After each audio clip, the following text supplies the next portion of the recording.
Come along and watch how I take these Muscadine grapes from this to this.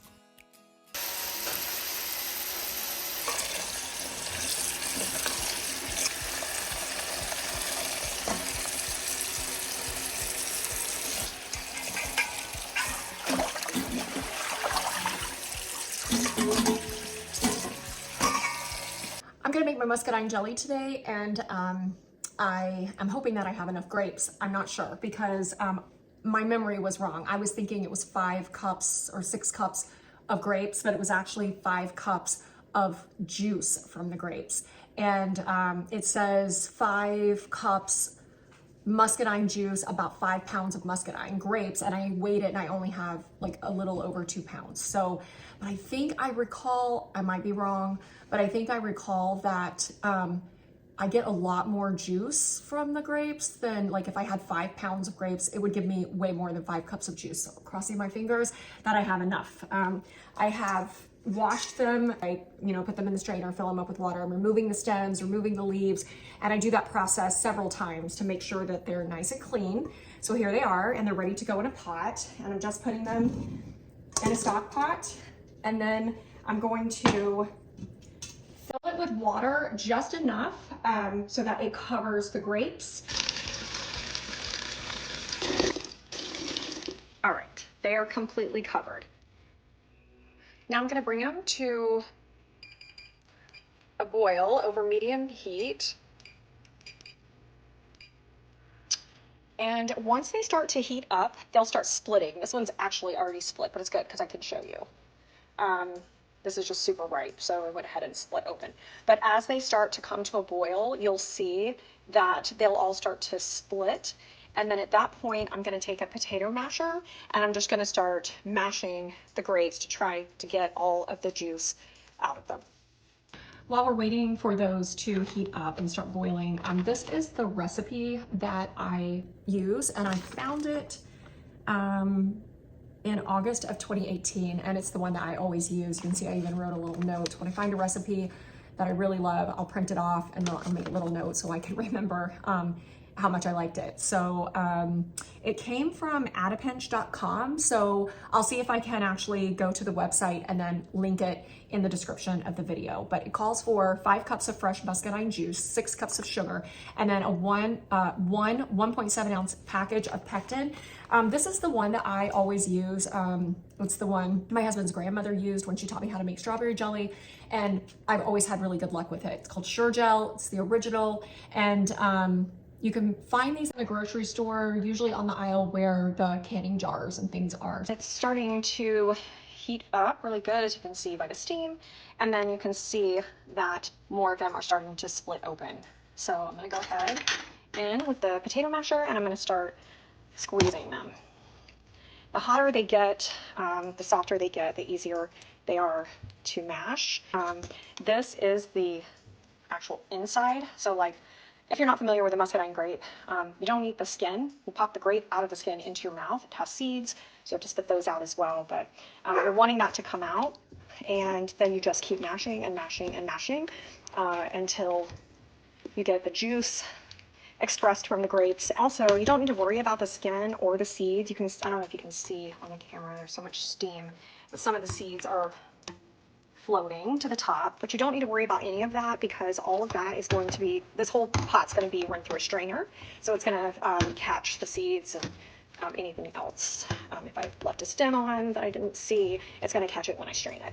But oh my gosh, you can already start to smell the muscadine scent, I'll say, but it's a very unique flavor, and I love it so much. I was raised on these. My grandparents had a muscadine vine on their property, and my cousins and I would go sit under the vines and just eat them straight off the vine. My mom loved these too, and some people, I mean, I think you either like them or you don't, but interestingly enough, when I make muscadine wine, you can definitely taste the muscadine flavor, but when I make muscadine jelly, it really, to me, just tastes like grape jelly. So I'm gonna keep mashing, and I'll show you what it looks like once it comes to a rolling boil. So I think we are getting close to rolling boil, and you definitely want to make sure that all of the grapes actually like split open and the pulp from inside the grape actually came out. And then I usually just go through and make sure that everything is smashed really good. And don't worry, it looks really ugly right now, but this is exactly how it's supposed to look. All right, I think we are there. So now I'm going to turn this down to a simmer, and I'm going to let it simmer for 15 minutes, but I'll also keep coming back and just periodically during the 15 minutes continue to smash the grapes. I've got my clean jars in hot boiling water, sterilizing them, let them go for 10 minutes. It's foamy. It doesn't look super pretty, although you can see the color still is going to be really nice. And then we're going to take it off the burner, and we're going to run it through the strainer and see how much juice we actually have.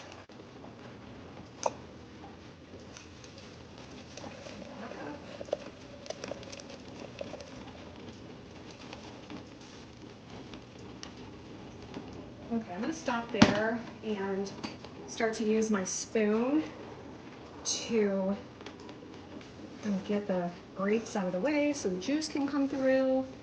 And we are already at 3 cups, so I'm crossing my fingers I can get to the 5-cup mark, which I think we will. Just gonna let that keep going. Get the rest of that poured in, and then once it drains pretty good, I'm going to use the back of my spoon and I'm gonna press it against the grapes into the strainer to get the remaining part of the juice out. All right, I think we're doing pretty good. I'm gonna keep pressing. This is just like mush now. Does not look pretty, but that's what it's supposed to look like. All right, I had to work for it, but I got 5 cups of juice. So there's some foam on the top. I usually don't worry about skimming this off until right before I'm putting it into the jars. But since I can get it, I'm just gonna go ahead and take it off now.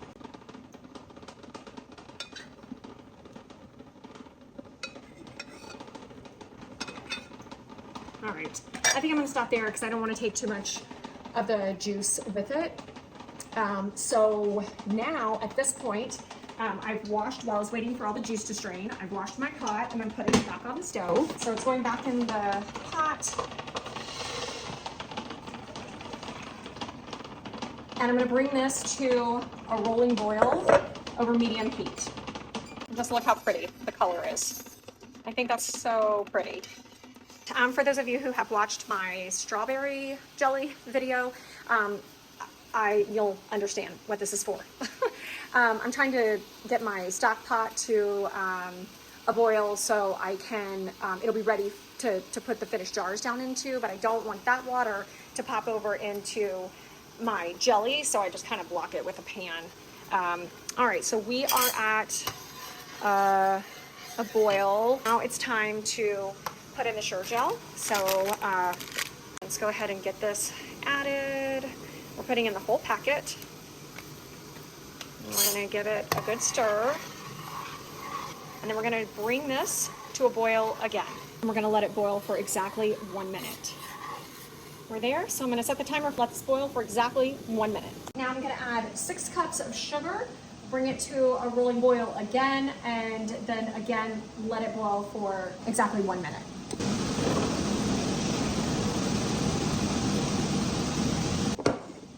Okay, we'll get that stirred in. You just want to keep stirring until it's good and dissolved and it returns to a boil.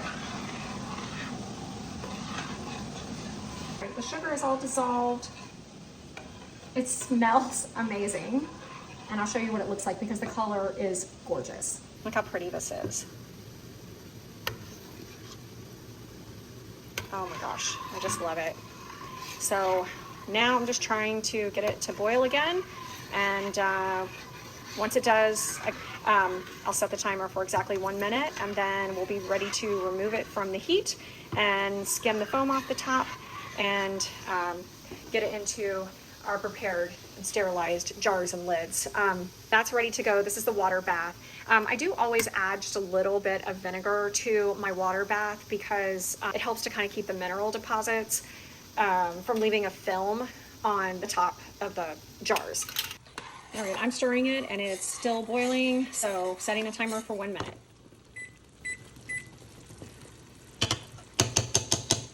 I might add, you do have to be careful because if you don't watch it, it starts foaming up and it will come over the edges. I'm going to start skimming the top to try to remove as much of that as I can.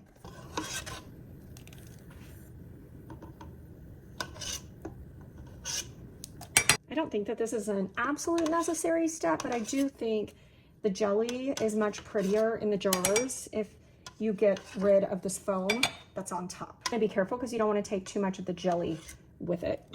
It's impossible to get all of it, but I just try to get as much as you can. And now we're ready to start spooning it into our jars.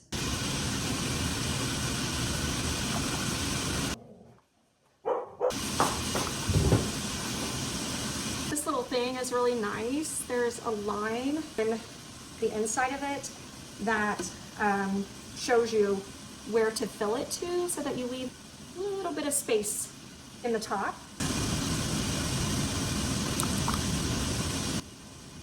And don't use a dish towel that you're concerned about getting messed up because it will stain.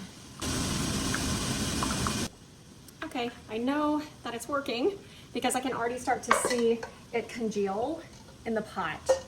I just decided to add whatever I had left to kind of top off some of these jars. And as long as you leave a little space on the top, that's really all that matters. So I'm pretty happy with what I got. Looks like 2 of these size jars and then 11 of these size jars. So not bad. I wish I had enough to do one more batch and a batch of wine, but that's just not the way it worked out. But here you can see it's starting to congeal. So now I'm going to get a clean paper towel and dampen it and just wipe the rims really good to make sure I get a nice good seal, and then they're going down into the water bath.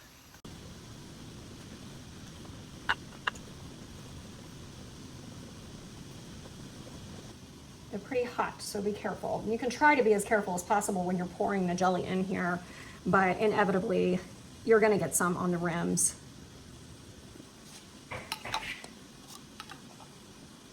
Make sure those are seated good, so that the little groove is like located where it's supposed to be on the top of the jar. You'll feel it.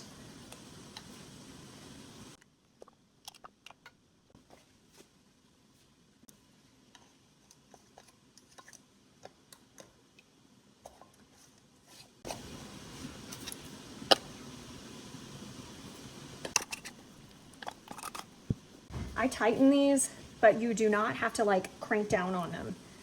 Once they get put into the water bath, that lid will seal on the jar. It was already trying to.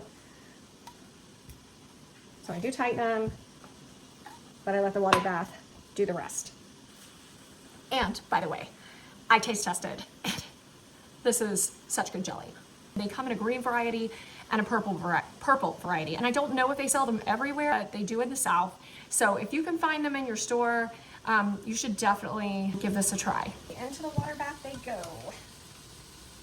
Slightly.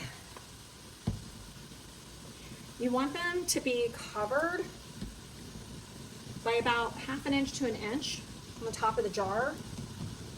And obviously the taller ones, when I first put them in, they're not going to be covered. But the more jars you put in, the water level rises, and then it'll cover them. You do not want to stack the jars, but you can squeeze them in tight. See if I can get one more in there. And make sure they're standing up, they're not on their side. And then depending on the altitude of where you live, the box will tell you, or maybe some instructions on the inside, I don't know. But anyway, the time that you need to leave your jars in the water bath is determined by the altitude of where you live. So the recipe is like 5 to 15 minutes, but where I live and my altitude, I only really need to leave them in for 5. Sometimes I do go a little bit longer, but really 5 minutes will do it. You can go to their website, suregel.com, and you can look it up. It'll have the list there. It doesn't hurt for it to go a little bit longer. I usually always just do 10 minutes in a water bath. So it's just, you need to make sure that you go at least the minimum amount of time. They are ready to come out. Just gently tilt them to the side to get any excess water off the top. And then whatever is left on there will just, the water is so hot that it will just dry really quickly. So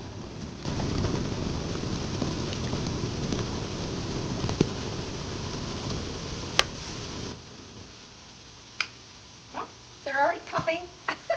All right, for the second batch here. Okay. I'm gonna give this 5 to 10 minutes and then I'll pull these out and I'll be all done. Second batch is ready.